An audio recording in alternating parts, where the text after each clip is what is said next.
خب رفقا سلام، امیدوارم حالتون خوب باشه. این کندل هایی که میبینید رو باید ببوسید دوستان، چون که میتونه زندگی های خیلی از ما رو تغییر بده اگر درست و اصولی باش کار کنیم. میریم سراغ یک استراتژی دوستان، استراتژی خیلی قویه. اندیکاتور هست به نام سرت ویوز که هلوش 8000 تا هم فیوریت داره. خب دوستان همونطور که میبینید یک بایوسل داره میده و به ما نقاط تیپی میده. وارد این پوتش میشیم دوستان و این عدد رو به عدد 10 تغییر میدیم، زیگزاگ رو. این رو میکنیم 0.33 و دومی رو میکنیم 0.66. این تنظیماتشه. تارگتش رو فعلا ورداریم تا آخر ویدیو دوباره بگم که به چه صورت باید تارگتش رو قرار بدیم. استایلش رو دوستان کاری نداریم، به همین ترتیبی که هست بذارید باشه و اوکی. خب دوستان همونطور که میبینید این 1 2 3 یک استراتژیه و موقعی که این کندل بای به ما میده سبز، یعنی اینکه باید ما اینجا لانگ بگیریم. و الان همونطور که اینجا میبینید یه چیز هلوش مثلا فکر میکنم هلوش 7-8% مارکت حرکت کرده به صورت اسپات. خب این نقطه های بسیار بسیار خوب و کمی رو سیگنال میده. اینجا هم دوستان نگاه کنید، بازم یه حرکتی از همون نقطه‌ای که داشته به ما داده، ولی حالا بهتون میگم چجوری باید فیلتر کنید و سیگنال های درست رو بگیرید. اینجا باز این سل داده و مارکت از اینجا سل و همونطور که میبینید دوستان دوباره یک حجم بسیار زیادی مارکت به سمت پایین ریخته. استراتژی 1 2 3 استراتژی قویه که بچهای تکنیکال کار باش آشنان و این دوره ها رو میرن پول میدن تا یاد بگیرن چجوری باید 1 2 3 بکشن. این توی اندیکاتور براتون ساخته، نمیخوام وارد بحث تکنیکالش بشم، اون رو تو کانال دومم توی آموزش جدید خدمتتون عرض میکنم. اندیکاتور دوم چاپسون. این اندیکاتور رو بچه‌ها اضافه میکنیم تا به قول معروف یه تاییدیه برای سیگنال ما باشه. همونطور که میبینید دوستان این یک سری خطوط رنگ و رنگ اینجا برای ما ترتیب داده که ما الان همه رو صاف میکنیم. خب بچه اولا برید روی تایم فریم، حتما روی چارت باشه، خیلی مهمه. اولی رو بچه سبز کنید، زیریاش رو سفید، این چارت های بعدی رو سفید میکنیم تا که دقیق مشخص بشه. ببخشید 3 تا. بعد این قرمز رو میذاریم و بقیهش رو مجدد سفید میکنیم، یعنی به همین ترتیبی که من چیدم بچینید که سر و صدا نکنه، شلوغ نکنه، به قول معروف گیجتون نکنه. به این ترتیب موقعی که اینجا سبزه سیگنال بای میگیریم، سیگنال معتبریه، و زمانی که اینجا قرمزه و سیگنال شورت میگیریم سیگنال معتبریه. به خود این حساب نمی کنیم، فقط این رو با سیگنال محاسبه میکنیم. اگر بخواید روی این حساب کنید و نخود سفید دوستان مطلقا هیچ کاری نمی کنیم. اگر سیگنال هم داشتیم ورود نمی کنیم، یعنی اینجا خلاه، اینجا ورود کردن خطاه. خب بچه اینجا همونطور که میبینید یه دونه بای به ما داده و سبزم زیرش هست، یعنی از ابتدای سبز اینم به ما بای داده. پس اینجا مارکت میتونه یه حرکتی رو به ما تقدیم کنه. پس این سیگنال درستیه و یه چنین حرکتی رو دوستان نگاه کنید به ما داده. حالا بهتون میگم تیپیاشو به چه صورت و استاپلاستش هم به چه صورتی. اینجا هم شورت میده.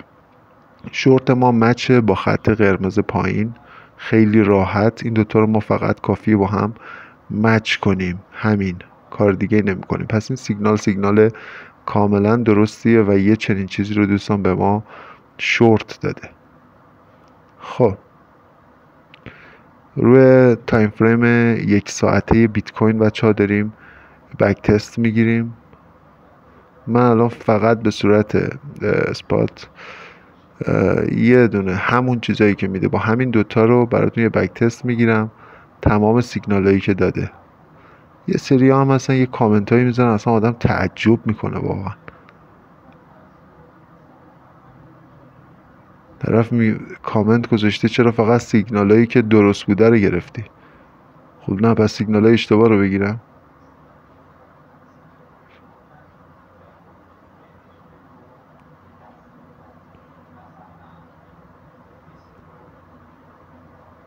خب دوستان با 10x 115% سود ما تونستیم رو تایم فریم 1 ساعته بگیریم. اندیکاتور بعدی دان چین چنله که اینم اندیکاتور تکنیکال خود تریدینگ ویوه و اگر حجمتون کمه میتونید از 2 تا اندیکاتور استفاده کنید. از 2 تا ببخشید گوگل کروم، یعنی 2 تا اکانت بسازید و خیلی راحت تریدینگ ویو رو دور بزنید روی یه سیستم، احتیاجی به 2 تا سیستم هم نیست. خب دوستان این تیکا رو ما ور میدارم رو دان چین، فقط همون اوریج مووینگ اوریج وسطش رو احتیاج دارم، اینم بولد میکنم. خب این دیگه فیلتر ماه، این فیلتر ماه برای اینکه دیگه مولا درز کار نره. اگه اینم نذاشتید عیبی نداره، ولی بذارید خیلی خیلی قوی تره دوستان. ببینید یه چنین چیزیه که ما اینجا قرار بدیم، دیگه ما اینجا کاملا میدونیم که این سیگنال های بای درسته و کجا سیگنال های شورت درسته. ببینید الان این ترند رو داره ما نشون میده که به سمت بالاست. این ترند میبینید کامل و شورتش هم همینطور. موقعی که شورت باشه ما متوجه میشیم که ترند به سمت پایینه و سیگنال میتونه معتبر باشه یا معتبر نباشه. این هم بچه ها اضافه کنید برای بهتر شدن، به قول معروف خیال راحت تر شدن کارتون. بد نیست، چیز مفیدیه. خب بریم سراغ تنظیمات استراتژیمون دوستان. خب الان مثلا اینجا همونطور که می‌بینید یه سیگنال بای دادیم و یه حرکتی رو اول یه قفل کرده. اینجا بچه سیگنال بای ما درسته. کجا ورود میکنیم؟ زمانی که کندل بسته بشه از سقف بالاتر. ببینید زیرش هم این داره چاپسون داره به ما سیگنال رو تایید میکنه. خب ما اینجا که به قول معروف فلش رو دیدیم صبر میکنیم تا این فلش اون باکس سبز رو کاملا بشکنه. زمانی که شکسته شد، خب اینجا ما به قول معروف میتونیم کندل بعدش ورود کنیم، اما اگه پول بک داشتیم روی اون کندل میتونیم. پس این الان بچه این کندلستیک به قول تریگرمونه، یعنی ما اینجا روی این نقطه میتونیم تریگر بکاریم که شکسته شد و اونجا ورود داشته باشیم به بازار. این کف اونجایی که اومده دور زده اونجا میشه استاپمون، یعنی کف همون جایی که آخرین جایی که تاچ شده. حالا بعضیا میان میذارن زیر باکس، یعنی میذارن اینجا که این دیگه خیلی مطمئن تره، ولی خب استاپتون بزرگتره دیگه. و این نقطه ورودمونه بچه ها، این اینترایمونه و استاپمون اگر این شکلی بشه یه چیز انقدر بزرگی، یعنی موقعی که نمایش بدیم متوجه میشیم که استاپ بزرگی داره. و بعدش هم حالا میریم سراغ بچه ها تیپیا رو. این فقط 2 تا تریگر داریم بچه ها، 1 رو میکنیم 1.5 و اون تریگر دومش هم میکنیم 3، یعنی 1.5 به 3. این دیگه خودش برای ما میذاره، خطوط رو به ما میده و ما تیپیمون رو میتونیم تنظیم کنیم با اون. خیلی راحت کنید. هر وقت که الان تیپی یکمون رو اینجا زد، دوباره اینجا سیگنال داد و به قول معروف 2 تا تیپی داره به ما میده. این الان نگاه کنید تا اینجا که بیاد تیپی 2 مونه، یعنی تیپی 2 مون هم اینجا زد و استاپمون هم نزده. متوجه اید؟ یعنی شما میتونید 50% رو تیپی 1 خالی کنید، 50% هم رو تیپی 2. بعضی هم رو هر تیپی که میرسه کلا تخلیه میکنن، یعنی یه تیپی بیشتر نمیگیرن. حالا دیگه اون بسته به خودتونه، اما این 2 تا تیپی رو حتما بذارید برای معاملتون. مثلا اینجا الان یه سیگنال شورت داره ما میده، 2 تا تیپی هم اینجا به ترتیب داره میده، اونم قرمزه. میبینید همه چی با هم مچ، زیر مووینگ 200 ما هم هست و اینجا ما میتونیم بعد از بسته شدن شکسته شدن تو اون کندلا میبینید چقدر فرصت ورود بهمون داده، چقدر فرصت ورود داده. تمام این نقطه های بالاتر از این کندلا که بوده هم میتونستیم ورود کنیم چون سیگنال ما تاییده. پس اینجا نقطه ورودمونه.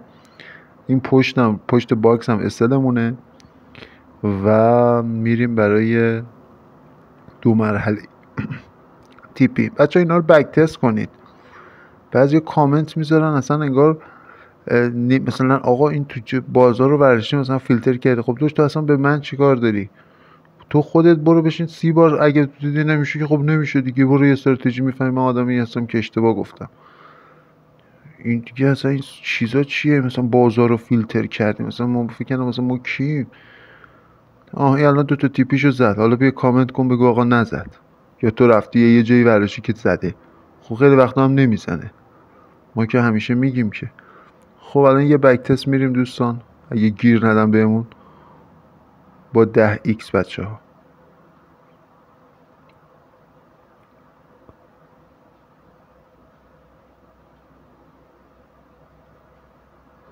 خب بچه 96% سود، نوش جونتون. استاپ هم نخورد والا واسه ما، حالا ممکنه واسه شما ها بخوره.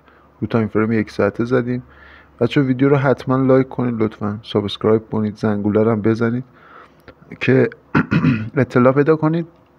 اون کانال منم داشته باشید بچه ها. لایو تریدامو میخوام شروع کنم، دوستانی که دوست دارم میتونن بیان شرکت کنن. تو یوتیوب هست، رو کریپتو کار میکنم و حالا ترید کنم با ما و لذت ببرن، بعضی وقتا هم استاپشون بخوره. موفق باشید، تا ویدیو آینده مراقب قشنگیتون باشید.